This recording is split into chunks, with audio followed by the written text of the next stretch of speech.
Selamat sejahtera semua. Hari ini kita sambung bahagian ketiga, bab 5 rangkaian dalam teori graf, iaitu mewakilkan maklumat dalam bentuk rangkaian. So, sebelum kita mewakilkan maklumat dalam bentuk rangkaian, mari kita impas kembali apa itu rangkaian. Rangkaian merupakan sebahagian daripada graf dengan keadaan pucu dan tepinya mempunyai makna tersendiri. Ini contoh rangkaian jarak di mana dia menghubungkan rumah Ali dengan sekolah dengan 8 km, rumah Ali dengan balai polis 10 km dan jarak antara sekolah dan balai polis adalah 11 km. Jadi setiap pucuk dan tepinya ada maknanya tersendiri. So dia adalah satu jenis rangkaian. Ataupun rangkaian transit kereta api di KL. Ya, ada stesen-stesen kereta api dengan jarak dia. Itu pun satu contoh rangkaian. Contoh kegunaan rangkaian, kita ada rangkaian kekeluargaan. Kita tengok hubungan antara ahli-ahli keluarga kita. Itu merupakan satu contoh rangkaian. Ataupun rangkaian dalam jaringan komputer. Okey. Kemudian kita ada rangkaian media sosial, bagaimana kita dihubung melalui media sosial.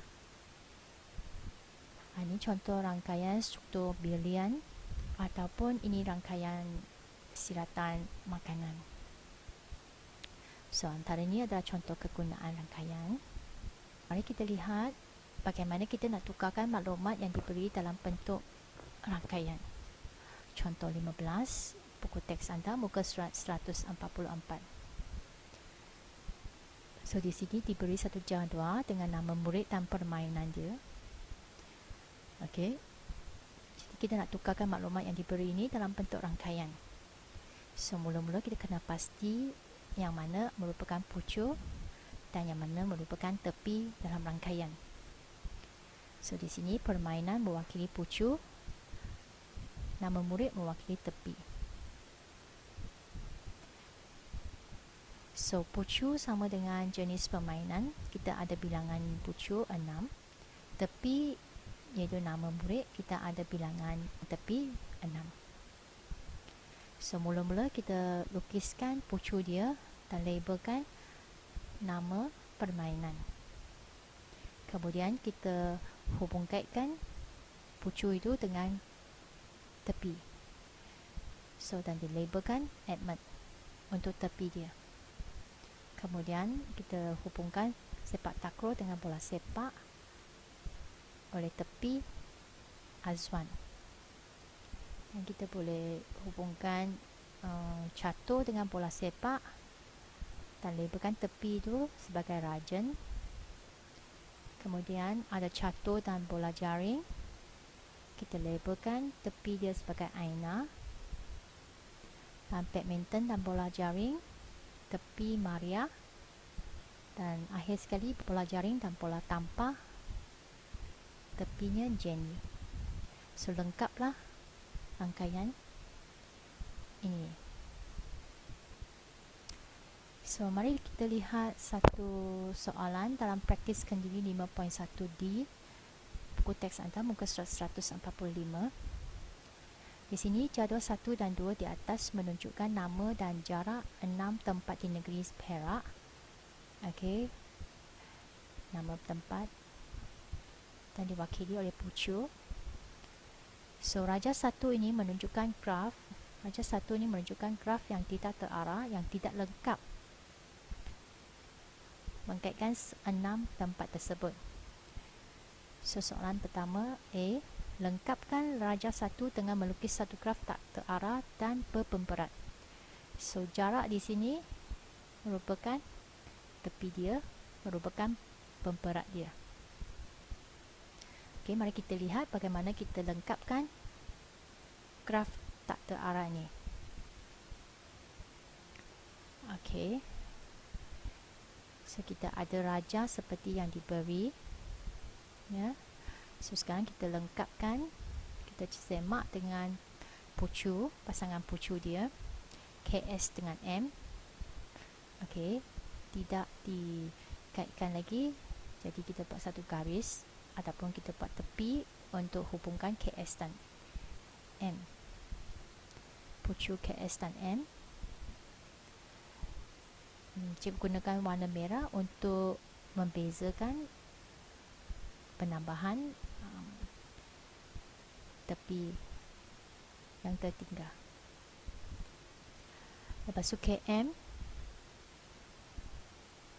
pun belum dilukis lagi, belum dilengkapkan dengan tepi, jadi kita lengkapkan. KT dah ada, ST dah ada, okay, SM pun sudah ada, SKS ada, CJS ada, dan CJKS ni tak ada, so kita lengkapkan. Dan akhir sekali CJT kita lengkapkan. So jadi lengkaplah graf tak terarah ini, ya. Kemudian kita kena masukkan nilai pemberat dia ataupun jarak di sini bagi setiap tepi dia.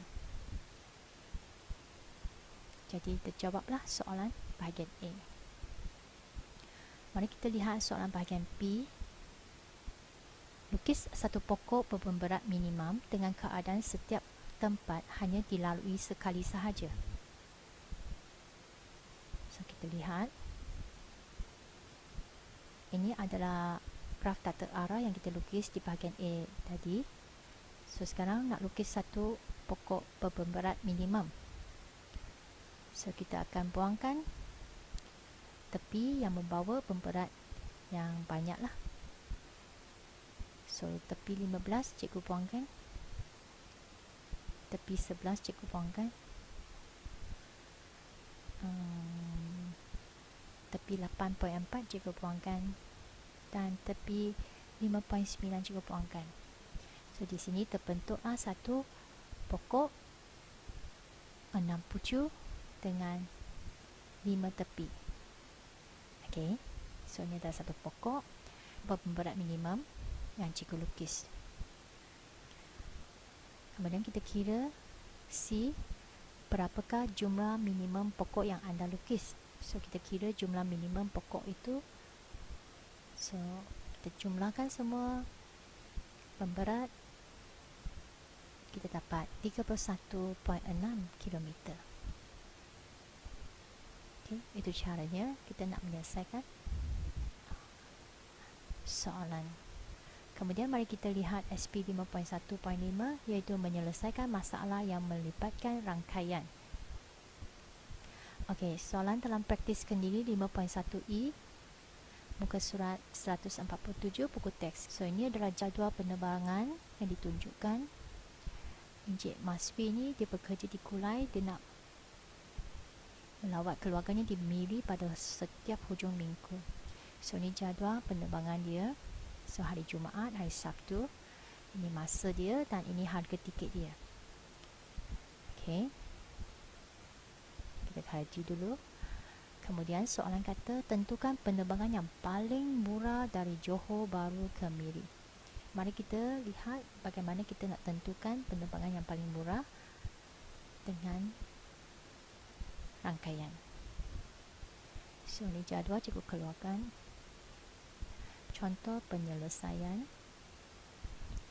So hari Jumaat cikgu buat dalam bentuk rangkaian. Johor ke Kuching dan ke Miri. Cikgu ambil maklumat daripada jadual dan cikgu pindah ke sini. Dan setiap tepi tu cikgu labelkan pemberat dia yang memberi makna harga dan waktu penerbangan. Okey, cikgu masukkan semua maklumat. Kemudian cikgu buat juga satu rangkaian untuk hari Sabtu. Cikgu masukkan semua maklumat pada pucu dan juga tepi dia. So di sini ada satu penambahan, iaitu Johor Bahru terus ke Miri. Ada satu penerbangan Johor Bahru ke Miri. Okey. So mari kita jawab soalan. Katakan hari Jumaat dia ambil penerbangan yang pertama ni. jam 2000 hingga 21.25.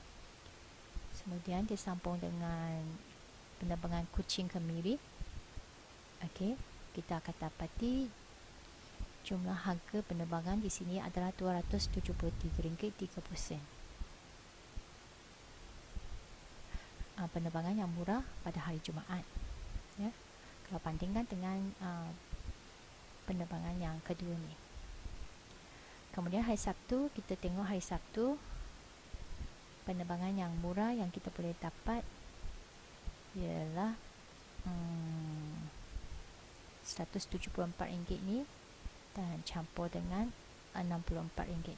So kita buat penerbangan pada waktu pagi, ya. Tapi masa dia, okey, masa kita tengok masanya sesuai ke tidak. Okey, pagi boleh. Kalau ini petang 13.30, kalau kita nak sambungkan dengan pagi ni tak boleh sebab penerbangan dia tak sama kan, tak menepati. Jadi kita terpaksa pilih yang ini, yang awal pagi, lepas tu sambung penerbangan kedua pada pagi juga, waktu pagi, dengan harga yang lebih murah.